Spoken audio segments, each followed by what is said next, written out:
24ஆம் தேதி தொடங்கி இன்றைக்கு வரையிலும் தமிழகம் முழுவதும் அனைத்து இந்திய அண்ணா திராவிட முன்னேற்ற கழகத்தின் சார்பில் இதய தெய்வம் புரட்சி தலைவி அம்மாவுடைய 77வது பிறந்தநாள் விழாவை சீரோடும் சிறப்போடும் நடாத்தி கொண்டிருக்கிறோம். அந்த வகையிலே நம்முடைய கரூர் மாவட்டம் குளித்தலை சட்டப்பேரவை தொகுதியில் தோகைமலை ஒன்றியத்திலே மிக சிறப்பாக இந்த நிகழ்ச்சியை ஏற்பாடு செய்திருக்கிற கழக நண்பர்களை நான் வாழ்த்துவதற்கும் பாராட்டுவதற்கும் கடமைப்பட்டிருக்கிறேன். ஏனென்று சொன்னால் 1000 வருடம் ஓய்ந்து கிடந்த பின்பு மாறாது வந்த மாமணியாய், காலம் கண்டெடுத்த கற்பக விருட்சமாய், தமிழன்னை தவமிருந்து பெற்றெடுத்ததாய், கனியாய் மணியாய் கதிராய், பூசைக்குரிய புனித பொருளாய், இன்னல்களையும் இரவியாய், கண்டல் தமிழ் மொழியின் காவலராய், வண்ண தமிழகத்தின் வழிகாட்டும் ஒளி விளக்காய் வாழ்ந்து மறைந்திருக்கிற குன்றத்து குலவிளக்கு எங்கள் அன்னை புரட்சி தலைவி அம்மாவுடைய பிறந்தநாள் விழாவை தான் இன்றைக்கு கழக நண்பர்கள் இங்கே சிறப்பாக நடத்தி கொண்டிருக்கிறார்கள். காரணம் என்னவென்று சொன்னால், அவர் வாழும் தலைமுறையின் வரலாற்று நாயகி, வளரும் சமுதாயத்தின் வழிகாட்டும் தலைவியாய் வாழ்ந்து மறைந்திருக்கிறார்.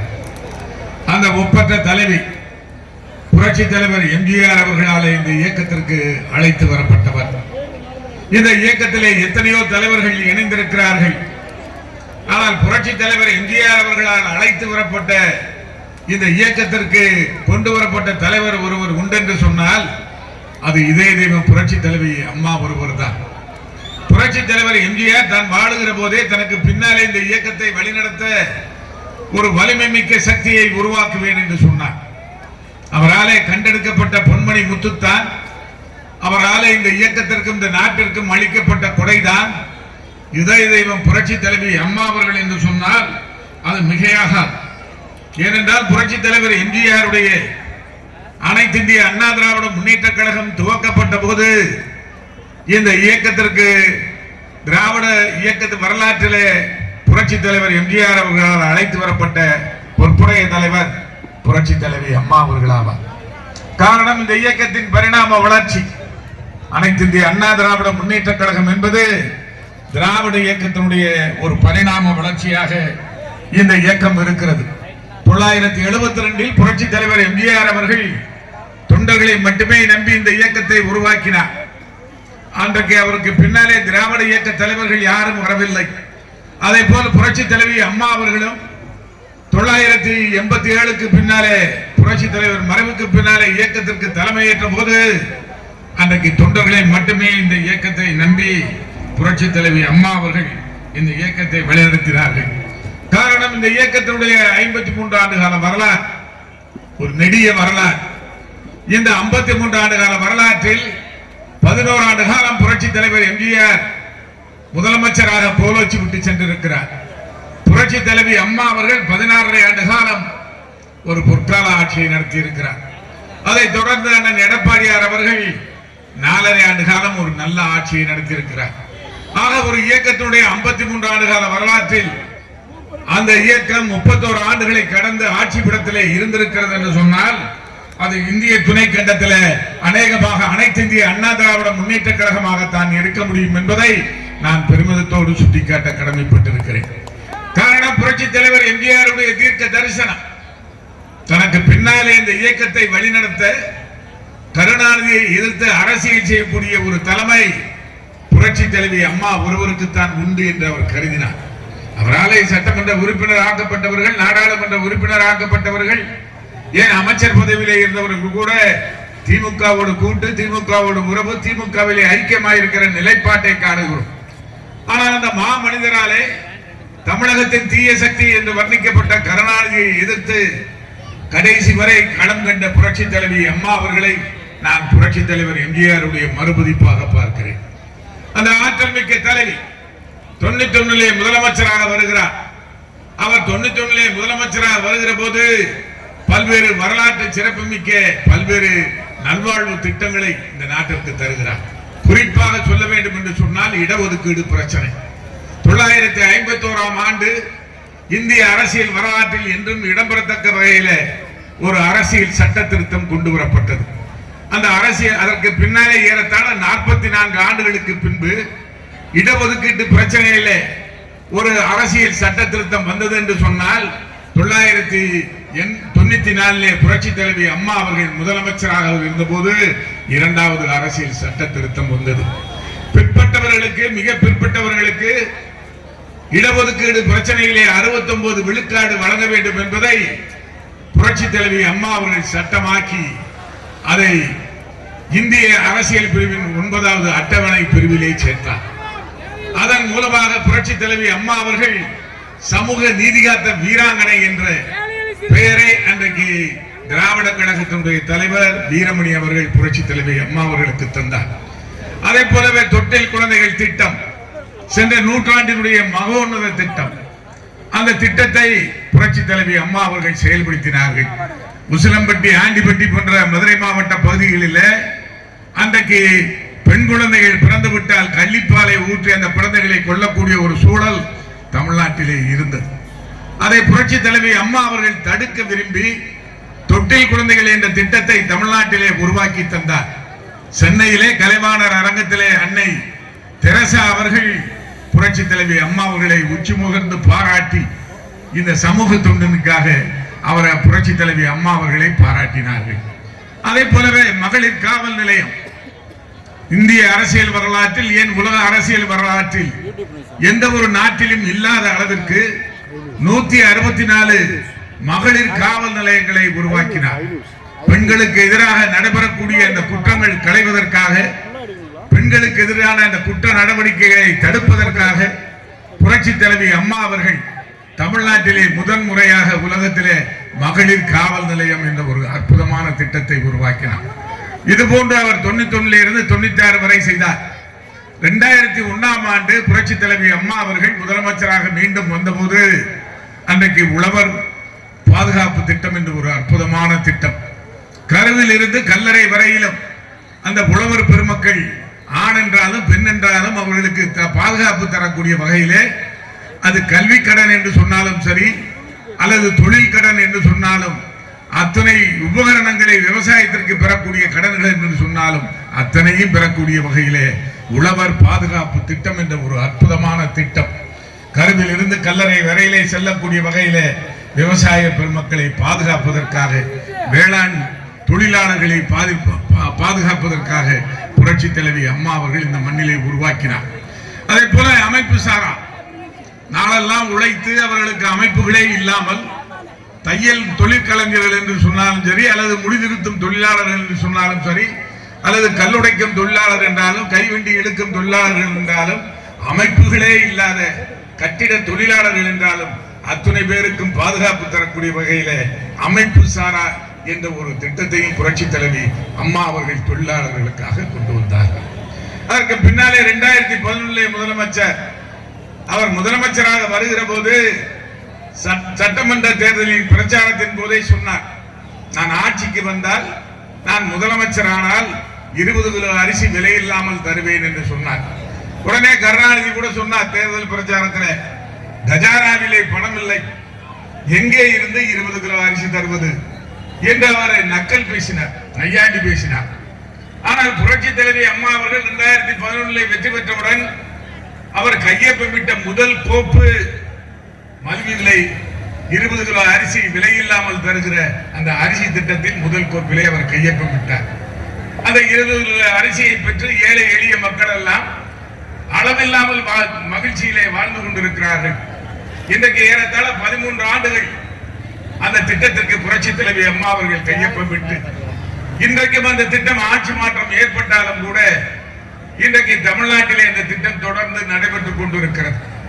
அதே போல தாலிக்கு தங்கம் தருகிற திட்டம், பெண் குழந்தைகளை பெற்ற தாய்மார்கள் எல்லாம் சர்வதேச அளவிலே தங்கத்தினுடைய விலை நாளுக்கு நாள் உயர்ந்து கொண்டு போகிறது. எப்படி பெண் குழந்தைகளை பெற்ற தாய்மார்கள் தாலிக்கு தங்கம் வாங்குவது என்று ஏங்கி தவித்த நேரத்தில் இதோ நான் இருக்கிறேன் என்று சொல்லி புரட்சி தலைவி அம்மா அவர்கள் 4 கிராம் தங்கமும் பட்டம் பெற்ற பெண் குழந்தைகளுக்கு 50,000 ரூபாய் உதவித்தொகையும் தருவேன் என்று சொல்லி தான் முதலமைச்சராக இருந்தவரை, அனைத்து இந்திய அதிமுக ஆட்சி இருந்தவரை தொடர்ந்து அண்ணன் எடப்பாடியார் அவர்களும் அந்த திட்டத்தை செயல்படுத்தினார்கள். ஆனால் ஆனால் இன்றைக்கு அந்த திட்டம் இங்கே தமிழ்நாட்டிலே திமுக ஆட்சிக்கு வந்ததற்கு பின்னாலே இன்றைக்கு மறுக்கப்பட்டிருக்கிறது. அந்த உரிமை பறிக்கப்பட்டிருக்கிறது. இன்றைக்கு 66,000 ரூபாய்க்கு மேலாக ஒரு பவுன் தங்கத்தினுடைய விலை சென்று விட்டது. ஆனால் புரட்சி தலைவி அம்மா அவர்களுடைய தொலைநோக்கு சிந்தனையில அன்றைக்கு இந்த திட்டத்தை உருவாக்கி தந்தார். இன்றைக்கு திமுக ஆட்சியிலே இந்த திட்டம் இன்றைக்கு நடைமுறையிலே இல்லாத வகையிலே செய்து விட்டார்கள். அதே போல மாணவர்களுக்கு மடிக்கணினி இன்றைக்கு உலகளாவிய அளவிலே இன்றைக்கு விஞ்ஞான உலகத்தில் மடிக்கணினி என்பது அத்தியாவசியமான ஒன்று. அதை சாதாரண குப்பன் சுப்பனுடைய பிள்ளைகள் அதை விலை கொடுத்து வாங்க முடியாது என்ற எண்ணத்தில் புரட்சி தலைவி அம்மா அவர்கள் தன்னுடைய ஆட்சி காலத்திலே மாணவ மாணவியர்களுக்கு விலையில்லாத மடிக்கணினி தருகிற திட்டத்தை உருவாக்கி தந்தார். ஆனால் இன்றைக்கு அந்த திட்டமும் இன்றைக்கு திமுக ஆட்சியில கிடப்பிலே போடப்பட்டிருக்கிறது. அதே போல மீனவ மாணவர்களுக்கு மடிக்கணினி, மீனவர்களுக்கு மீன்பிடி தடை செய்யப்பட்ட காலங்களில் அங்கே அவர்களுக்கு உதவித்தொகையை உயர்த்தி வழங்குவது, அந்த உதவித்தொகையை உயர்த்தி வழங்குவதும் இன்றைக்கு நிறுத்தப்பட்டிருக்கிறது. அதே போல கருவுற்ற அரசு ஊழியர்கள், பெண் தாய்மார்கள், அவர்களுக்கு 6 மாத விடுப்பு ஊதியத்தோடு தருகிற அந்த திட்டம் என்று அடுத்தடுத்து அவர் போட்ட அந்த சட்டங்கள் எல்லாம் ஏழைகள் வயிற்றிலே பார்வார்க்கும் திட்டங்களாக இன்றைக்கு மருவி நிற்கிறது. அதே போல மிக்சி, மின்விசிறி, கிரைண்டர் அடித்தள மக்கள், நடுத்தர மக்கள், மாத ரூபாய் பெறுகிற மக்கள் எல்லாம் பயன்பெறக்கூடிய வகையில புரட்சி தலைவி அம்மா அவர்கள் தந்தார்கள்.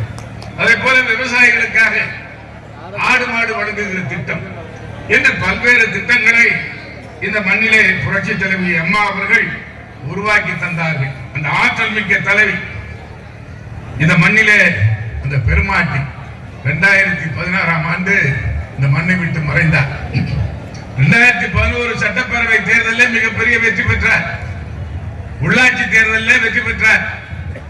அதற்கு பின்னாலே நாடாளுமன்ற தேர்தலில் 39 இடங்களில் போட்டியிட்டு 37 இடங்களில் வெற்றி பெற்றார்.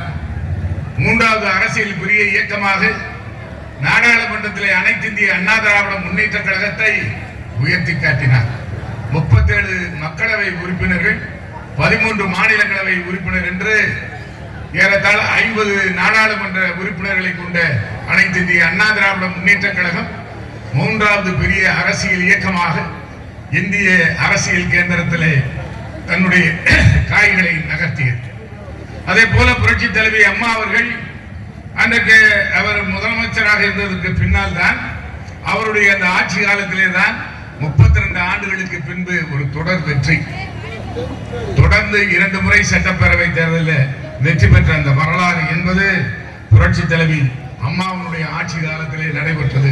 2016 ஒரு முதலமைச்சர் மீண்டும் அந்த 2016 முதலமைச்சர் ஆனதற்கு பின்னாலே நல்ல திட்டங்களை எல்லாம் இந்த மண்ணிலே அவர் கொண்டு வந்திருந்த நேரத்தில் டிசம்பர் மாதம் 5ஆம் தேதி இந்த மண்ணை விட்டு அவர் மறைந்து விட்டார். தமிழ்நாட்டினுடைய 13வது முதலமைச்சராக அண்ணன் எடப்பாடியார் அவர்கள் வருகிறார்கள். அவர் 13வது முதலமைச்சராக வருகிற போது ஆளுமை மிக்க தலைவர்களாக இருந்தவர்கள் எல்லாம் இந்த மண்ணிலே முதலமைச்சராக கோல வச்சிருக்கிறார்கள். இந்த அரசு 3 மாதம் தாங்குமா 6 மாதம் தாங்குமா என்றெல்லாம் அன்றைக்கு விவாதங்கள் தொலைக்காட்சியிலே வந்தது, ஊடகங்களிலே வந்தது. ஆனால் தமிழ்நாட்டு அரசியலை அன்றைக்கு பார்த்த கோணங்கள் எல்லாம் இந்த ஆட்சி நீடிக்காது என்றுதான் அன்றைக்கு கருத்துக்களை சொன்னார்கள். தமிழ்நாட்டு அரசியலிலே ஒரு வெற்றிடம் ஏற்பட்டு விட்டது. ஆளுமை மிக்க தலைவரான புரட்சி தலைவி அம்மா அவர்கள் மறைந்து விட்டார். திமுகவினுடைய தலைவர் கருணாநிதி உடல்நலம் கொண்டு இருக்கிறார். தமிழ்நாட்டு அரசியலில் வெற்றிடம் என்று சொன்னார்கள். ஆனால் 4.5 ஆண்டு காலம் நல்ல ஆட்சி. அந்த நல்ல ஆட்சியில அண்ணன் எடப்பாடியார் அவர்கள் திறம்பட செயலாற்றி தன்னுடைய சாதுரியத்தின் மூலமாக, சாணக்கியத்தனத்தின் மூலமாக தமிழ்நாடு அரசியல் என்பது வெற்றிடம் அல்ல, அது வெற்றியின் இடம் என்று மாற்றி காட்டிய பெருமை அண்ணன் எடப்பாடியார், புரட்சி தமிழர் அண்ணன் எடப்பாடியாருக்கு உண்டு. காரணம் என்னவென்று சொன்னால், அன்றைக்கு ஒரு தொங்கு சட்டமன்ற அன்றைக்கு 108 சட்டமன்ற உறுப்பினர்கள் மட்டுமே அண்ணன் எடப்பாடியாரை ஆதரித்தார்கள். 18 பேரை அழைத்துக் கொண்டு தினகரன் சென்று விட்டார். 11 பேரை அழைத்துக் கொண்டு பன்னீர்செல்வம் சென்று விட்டார். ஒரு தொங்கு சட்டமன்றம், உட்கட்சியிலே குழப்பம், பெரும்பான்மை சட்டமன்ற உறுப்பினர்களை தக்க வைப்பதிலே போராட்டம். ஆனால் அத்தனையும் முறியடித்து பன்னீர்செல்வத்தினுடைய அந்த தர்ம யுத்தத்தை தடம் தெரியாமல் செய்து இழந்த இரட்டை இலை சின்னத்தை மீட்டு ஆட்சியை மட்டுமல்ல கட்சியையும் நிலைநிறுத்தக்கூடிய தலைவராக அண்ணன் எடப்பாடியார் அவர்கள் உருவாக தொடங்கினார். நல்ல ஆட்சி, 4.5 ஆண்டு காலம் நல்ல ஆட்சி, சட்டம் ஒழுங்கு அவருடைய ஆட்சியிலே சரியாக இருந்தது. அதற்காக டெல்லியிலே இந்தியா டுடே 2 முறை அழைத்து அவருக்கு விருது தந்து பாராட்டியது. என்னை போன்ற அன்றைக்கு நாடாளுமன்றத்திலே உறுப்பினராக இருந்தவர்கள் எல்லாம் அருகில் இருந்து பாராட்டினோம். இந்திய துணைக்கண்டத்தில் சட்டம் ஒழுங்கு தமிழ்நாட்டில் சரியாக இருக்கிறது என்று அன்றைக்கு பாராட்டினார்கள்.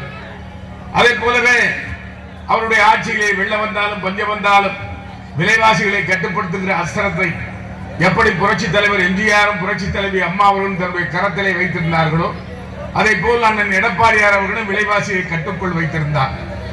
மின்வெட்டு இல்லாத மாநிலமாக தமிழ்நாட்டை மின் மிகை மாநிலமாக மாற்றி காட்டினார். ஆனால் இன்றைக்கு தமிழ்நாட்டிலே நிலைமை என்ன? சட்டம் ஒழுங்கு தமிழ்நாட்டிலே இருக்கிறதா? இன்றைக்கு மிகப்பெரிய கேள்விக்குறி வந்திருக்கிறது. எங்கே பார்த்தாலும் போதை கலாச்சாரங்கள். காலையிலே பத்திரிகையை திருப்பினால் கொலை, கொள்ளை, களவு, கற்பழிப்பு, இதுதான் இன்றைக்கு தமிழ்நாட்டினுடைய நிலை. வன்புணர்ச்சி கலாச்சாரங்கள், கடலோர பகுதியிலே கஞ்சா கடத்தல், எங்கு பார்த்தாலும் பாலியல் குற்றச்சாட்டுகள். இன்றைக்கு இந்த அரசு சட்டம் ஒழுங்கை தன்னுடைய காலிலே போட்டு மிதித்து இன்றைக்கு ஒரு திறம்பட ஆட்சியை நடத்த வேண்டிய பொறுப்பிலே இன்றைக்கு ஸ்டாலின் தவறி இருக்கிறார்.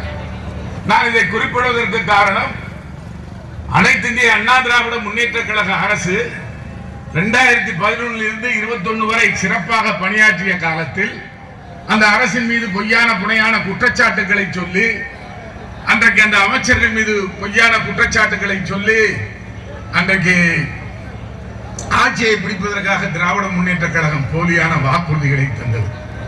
அதிலே குறிப்பாக சொல்ல வேண்டும் என்று சொன்னால் நீட் தேர்வு. அந்த நீட் தேர்வை நாங்கள் ஆட்சிக்கு வந்தால் ரத்து செய்வோம் என்று சொன்னார்கள்.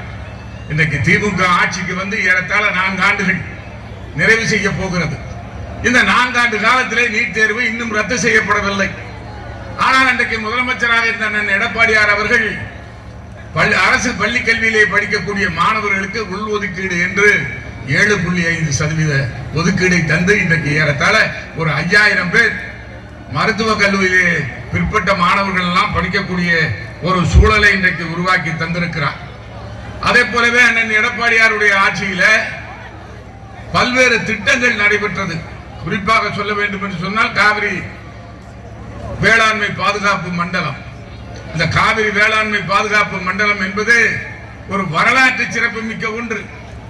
எந்த ஒரு மாநிலத்திலும் எந்த ஒரு முதலமைச்சரும் சிந்திக்காத வகையில் இன்றைக்கு டெல்டா பகுதியிலே இருக்கக்கூடிய பகுதியில் விளை நிலங்களில் விவசாயம் செய்வதை விடுத்து வீட்டு மனைகளாக மாற்றுவதை தடுத்திருக்கிறார். அதே போல நீரியல் விரிசல் முறை காவிரி படுகையிலே வருகிறது என்று இன்றைக்கு சொன்னபோது அதை தடுப்பதற்காக பல்வேறு நடவடிக்கைகளை எடுத்து மீத்தேன் எரிவாயு திட்டத்திற்கும் ஹைட்ரோ கார்பன் திட்டத்திற்கும் இன்றைக்கு டெல்டா பகுதியிலே மூடு விழா நடத்தி காவிரி வேளாண்மை பாதுகாப்பு மண்டலத்தை நடத்தி இருக்கிறார். அதே போலவே காவிரி வைகை குண்டாறு இணைப்பு இந்த பகுதியிலே நம்முடைய இந்த மாயனூர் பகுதியிலே இருந்து அந்த காவிரி வைகை குண்டாறு இணைப்பு அந்த திட்டம் செயல்பட துவங்கும். இந்த திட்டத்தின் மூலமாக கரூர் மாவட்டம், திருச்சி மாவட்டம், புதுக்கோட்டை மாவட்டம், சிவகங்கை மாவட்டம், மதுரை, ராமநாதபுரம், சிவகங்கை போன்ற மாவட்டங்கள் எல்லாம் பயன்பெறக்கூடிய ஒரு அற்புதமான திட்டம். இந்த திட்டத்திற்கு அடிக்கல் நாட்டினார். அடிக்கல் நாட்டி திட்டத்திற்கு நிதி ஒதுக்கீடும் செய்தார். ஆனால் இன்றைக்கு ஏறத்தாழ 4 ஆண்டு கால திமுக ஆட்சியிலே அந்த திட்டம் செயல்படவில்லை. நிலை எடுப்பு என்ற பெயரிலே இன்றைக்கு அந்த திட்டத்தை காலதாமதப்படுத்திக் கொண்டிருக்கிறார்கள். மதுரை கிளை உயர்நீதிமன்றத்தில் புதுக்கோட்டையை சேர்ந்தவர்கள் வழக்கு தொடுத்து இன்றைக்கு உயர்நீதிமன்றம் மதுரை கிளையிலே அங்கே இருக்கிற நீதியரசர் சொல்லி இருக்கிறார், விரைவிலே நீங்கள் அரசியல் காழ்ப்புணர்ச்சி இல்லாமல் இதை செய்து முடிக்க வேண்டும் என்று அந்த நீதியரசர் அங்கே சொல்லி இருக்கிறார். அதே போலவே அத்திக்கடவு அவினாசி இந்த திட்டம் என்பது ஒரு 70 ஆண்டு காலம் தமிழ்நாட்டு அரசியல் மேடைகளில் பேசப்பட்ட திட்டம், நாடாளுமன்றம் சட்டமன்றங்களில் விவாதிக்கப்பட்ட திட்டம். அந்த திட்டத்தை அண்ணன் எடப்பாடியார் அவர்கள் ஆட்சியிலே இருக்கிற போது 1565 கோடி ரூபாயை ஒதுக்கீடு செய்து அதற்குரிய நில ஆர்ஜிதம் செய்து மேலான பகுதிகளிலே பைப் மூலமாக குழாய்கள் மூலமாக அந்த தண்ணி நீரேற்றுவதற்காக அத்துணை நடவடிக்கைகளையும் செய்து ஏறத்தாழ 80 விழுக்காடு பணிகள் முடிந்துவிட்டது. ஆனால் திமுக ஆட்சிக்கு வந்ததற்கு பின்னால் ஏதோ இந்த திட்டத்தை அவர்கள் தான் செய்வதை போல ஒரு போலி தோற்றத்தை உருவாக்கி அந்த திட்டத்தை காலதாமதப்படுத்தி அண்மையில முதலமைச்சர் மு.க. ஸ்டாலின் அவர்கள் காணொலி காட்சியில் அந்த திட்டத்தை திறந்து வைத்திருக்கிறார். ஆனால் அங்கே இருக்கக்கூடிய வேளாண்மை பெருமக்கள் அண்ணன் எடப்பாடியாரை அழைத்து ஒரு மிகப்பெரிய மாநாடு போல அந்த விவசாய பெருமக்கள் எல்லாம் பாராட்டி இருக்கிறார்கள். ஏனென்றால் அவர் விவசாயிகளுடைய விழிநீரை துடைத்தவர். விவசாயிகளுக்காக பல்வேறு திட்டங்களை பல்வேறு நடவடிக்கைகளை அண்ணன் எடப்பாடியார் அவர்கள் தன்னுடைய ஆட்சி காலத்திலே செய்து தந்திருக்கிறார். அதே போல திமுக ஆட்சிக்கு வருவதற்கு முன்னாலே நாங்கள் ஆட்சிக்கு வந்தால் மின் கணக்கீடு மாதந்தோறும் செய்வோம் என்று சொன்னார். இன்றைக்கு ஆட்சிக்கு வந்து 4 மாதம் ஆகிறது. இந்த 4 மாத காலத்திலே இந்த மின் கட்டணத்தை மாதந்தோடு அவர்கள் வசூல் செய்கிறார்கள் என்று பார்த்தால் இல்லை. மாறாக வருடந்தோறும் மின் கட்டணத்தை உயர்த்துகிறார்கள். கடந்த 3 ஆண்டுகளாக மின் கட்டணத்தை ஜூன் மாதம் உயர்த்துகிறார்கள். இந்த ஆண்டு ஜூன் மாதமும் உயர்த்துவார்கள். 2 மாதத்திற்கு ஒரு முறை என்று சொன்ன அந்த மின் 1 மாதத்திற்கு நாங்கள் வசூல் செய்வோம் என்ற இந்த முறை இன்றைக்கு வரையிலும் நடைமுறைப்படுத்தப்படவில்லை. புரட்சி தலைவி அம்மா அவர்கள் சிறிது மின் கட்டணத்தை உயர்த்தக்கூடிய ஒரு சூழல் ஏற்பட்ட போது அன்றைக்கு அவர் 100 யூனிட் மின்சாரத்தை விலையில்லாமல் வழங்குவேன் என்று சொன்னார். இன்றைக்கு வரையிலும் அது வழங்கப்பட்டு வருகிறது. அதே போல பழைய ஓய்வூதியம் அரசு ஊழியர்களுக்கு ஓய்வு பெற்றவர்களுக்கு நாங்கள் ஆட்சிக்கு வந்தால் தருவோம் என்று சொன்னார்கள். மாறாக இந்த 4 ஆண்டு காலத்தில் ஒரு 3 பேர் கொண்ட குழுவை மாத்திரம் நியமித்து விட்டு இன்றைக்கு வரையிலும் அந்த திட்டத்தை செயல்படுத்தாமல் இன்றைக்கு திராவிட முன்னேற்ற கழக அரசு கிடப்பிலே போட்டிருக்கிறார். திமுக ஆட்சிக்கு வர வேண்டும் என்பதற்காக கடுமையாக உழைத்தவர்கள் அரசு ஊழியர்கள். அதிமுகவிற்கு புரட்சி தலைவி அம்மாவிற்கு புரட்சி தமிழர் எடப்பாடியாருக்கு இந்த வாக்களிக்காத அந்த அரசு ஊழியர்கள் எல்லாம் திமுகவிற்கு தான் நாங்கள் வாக்களிப்போம் என்று இருந்தவர்களுக்கெல்லாம் இன்றைக்கு திராவிட முன்னேற்ற கழக அரசு அவர்களுக்கு தந்த வாக்குறுதியை நிறைவேற்றாமல் அவர்களுக்கு பட்டை நாமத்தை சாத்தியிருக்கிறது. நான் இதை குறிப்பிடுவதற்கு காரணம் அதிமுகவை குற்றம் சொன்னார்கள். நாங்கள் ஆட்சிக்கு வந்தால் சமையல் எரிவாயுக்கு 100 ரூபாய் மானியம் தருவோம் என்று சொன்னார்கள். அதை தரவில்லை. இந்த ஆட்சியிலே எந்த நல்ல திட்டமும் நடைபெறவில்லை. ஆனால் எடப்பாடியாருடைய ஆட்சியிலே 11 மருத்துவக் கல்லூரி பாஜக ஆளுகிற மாநிலத்திலே கூட அங்கே இருக்கக்கூடிய முதலமைச்சர் மத்திய அரசிடம் வாதாடி 11 மருத்துவக் கல்லூரியை பெற்றிருப்பார்களா என்பது சந்தேகத்துக்குரியது. ஆனால் அந்த எடப்பாடியார் பெற்றார். அதே போலவே 5 சட்டக்கல்லூரி அரசு சட்டக்கல்லூரிகளை அண்ணன் எடப்பாடியார் அவர்கள் உருவாக்கி தந்தார். அதே போல 2 மாவட்டங்கள் பெரிய மாவட்டங்கள் வேலூர் மாவட்டம், வேலூர் மாவட்டத்தை 3ஆக திருப்பத்தூர் ராணிப்பேட்டை வேலூர் என்று பிரித்து நிர்வாக வசதிக்காக மக்களுடைய தொலைதூரம் சென்று அந்த மக்கள் தங்களுடைய பணிகளை அரசிலே செய்வதற்குரிய அந்த வழிவகையை வகுத்து தந்தார். விழுப்புரம் மாவட்டத்தை 2ஆக பிரித்து கள்ளக்குறிச்சி விழுப்புரம் என்ற மாவட்டத்தை உருவாக்கி தந்தார்கள். இன்றைக்கு அம்மாவினுடைய மறைவுக்கு பின்னால் 2ஆக 3ஆக இந்த இயக்கம் போய்விட்டது என்று சொல்லுகிறார்கள். இல்லை, இங்கே கூடியிருக்கிற கூட்டத்தை பார்க்கிற போது அனைத்து இந்திய அண்ணா திராவிட முன்னேற்ற கழகம் தமிழ்நாட்டிலே எஃகு கோட்டையாக இருக்கிறது என்பதை தான் இங்கே கூடியிருக்கிற கூட்டம் இங்கே நிறுவனம் செய்து கொண்டிருக்கிறது. தேர்தல் அரசியலிலே வெற்றி தோல்வி என்பது யாருக்கும் நிரந்தரம் அல்ல. ஒருவரே வெற்றி பெற்றுக் கொண்டிருக்க முடியாது. 2011 திமுக தோற்கவில்லையா? 14 தோற்கவில்லையா? உள்ளாட்சி தேர்தலில் தோற்கவில்லையா? 2016 சட்டப்பேரவை தேர்தலில் தோற்கவில்லையா? இத்தனை தேர்தலில் தோற்ற திமுக மீண்டும் ஆட்சிக்கு வர முடியும் என்று சொன்னால் இந்த மக்களுக்கு நன்மைகளை மட்டுமே செய்திருக்கிற அனைத்து இந்திய அண்ணா திமுக ஏன் மீண்டும் ஆட்சிக்கு வர முடியாது? எண்ணி பார்க்க வேண்டும். 13 கட்சி கூட்டணிகளை வைத்துக் கொண்டு எப்படியாவது வெற்றி பெற்று விடலாம் என்று இன்னைக்கு மு.க. ஸ்டாலின் மனப்பால் குடிக்கிறார். அது நடக்காது. இந்த இயக்கம் ஏதோ தொடர் தோல்விகளை சந்தித்ததை போல ஒரு மாய தோற்றத்தை உருவாக்கி இந்த இயக்கம் எழுந்து நிற்க முடியாது, இருண்ட காலம் தான் இலைதூர் காலம் தான் என்பதை போல ஒரு போலி சித்திரத்தை நாட்டு மக்கள் மத்தியிலே வரைவதற்கு முற்படுகிறார்கள். இந்த இயக்கம் எத்தனையோ தோல்விகளை பார்த்திருக்கிறது, வெற்றிகளை பார்த்திருக்கிறது. வெற்றிகளையும் தோல்விகளையும் மாறி மாறி பார்த்த இயக்கம் இது. கடந்து வந்த பாதை என்பது மலர் பாதை அல்ல, கல்லும் முள்ளும் நிறைந்த கரடு முரடான பாதை. ஆனால் தோல்வியில் இருந்து எழுகின்ற ஒரு பீனிக்ஸ் பறவையை போல இந்த இயக்கம் நிச்சயமாக எழுந்து நிற்கும். அதிலே எந்த விதமான ஐயப்பாடும் கிடையாது. ஏனென்று சொன்னால் 2026 சட்டப்பேரவை தேர்தலில் அண்ணன் எடப்பாடியார் அவர்கள் உயர்த்துகின்ற அந்த காண்டீபம் திமுகவை நிச்சயமாக வீழ்த்தும். இந்த சட்டப்பேரவை தேர்தலில் வெற்றி பெறுவதற்காக அவர் ஒரு புதிய வியூகம் வகுத்து வருகிறார். ஒரு வலிமையான கூட்டணியை அமைத்து அரசியல் சதுரங்கத்தில் காய்களை நகர்த்தி இந்த இயக்க வெற்றிக்காக தன்னுடைய உடல் வலியையும் பொருட்படுத்தாமல் இன்றைக்கு அவர் உழைத்துக் கொண்டிருக்கிறார். ஏன் என்று சொன்னால் அண்ணன் எடப்பாடியார் அவர்கள் புரட்சி தலைவி அம்மாவினுடைய அணுக்க தொண்டர்.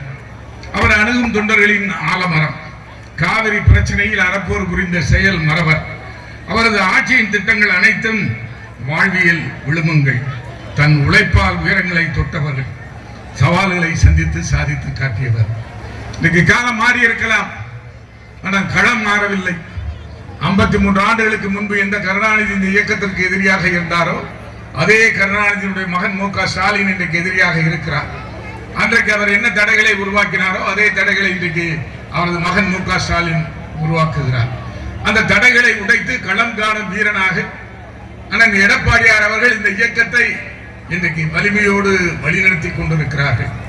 ஆற்றலும் அறிவும் மஞ்சாதி இயங்கும் திறனும் கொண்ட புரட்சி தலைவி அம்மா அவர்கள் இன்றைக்கு நமக்கு கோபுரமாய் திகழ்கிறார். அவர் விட்டு சென்ற அத்தனை மாணாக்கர்களில் தலை சிறந்த மாணாக்கராக இந்த இயக்கத்தை அண்ணன் எடப்பாடியார் அவர்கள் வழிநடத்தி கொண்டிருக்கிறார்கள். அந்த கோபுரம் புரட்சி தலைவி அம்மா என்ற கோபுரத்தை நமக்கு அடையாளம் காட்டிய கோமகன் புரட்சி தலைவர் எம்ஜிஆர் அவர்கள் ஆவார்.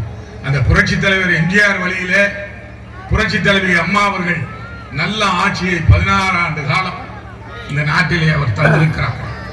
அவர் இந்த நாட்டிலே அவர் செய்திருக்கிற சாதனை என்பது வேறு எந்த முதலமைச்சரும் செய்திராத சாதனைகள். அவர் கர்நாடக மாநிலம் மேல்கோட்டையிலே பிறந்தவர். அவர் செஞ்சாஜி கோட்டையிலே முதலமைச்சராக மறைந்தார். அவர் கவியரசியாக புவியரசியாக தன்னுடைய அரசியல் வாழ்க்கையை துவக்கிய புரட்சி தலைவி அம்மா அவர்கள் கவியரசியாக புவியரசியாக இந்த மண்ணிலே இன்றைக்கு அவர் மறைந்திருக்கிறார். கலை உலகில் புரட்சி தலைவி அம்மா அவர்களை அம்மு என்று அழைத்தார்கள். அரசியல் உலகில் புரட்சி தலைவி அம்மா அவர்களை அம்மா என்று அழைத்தார்கள்.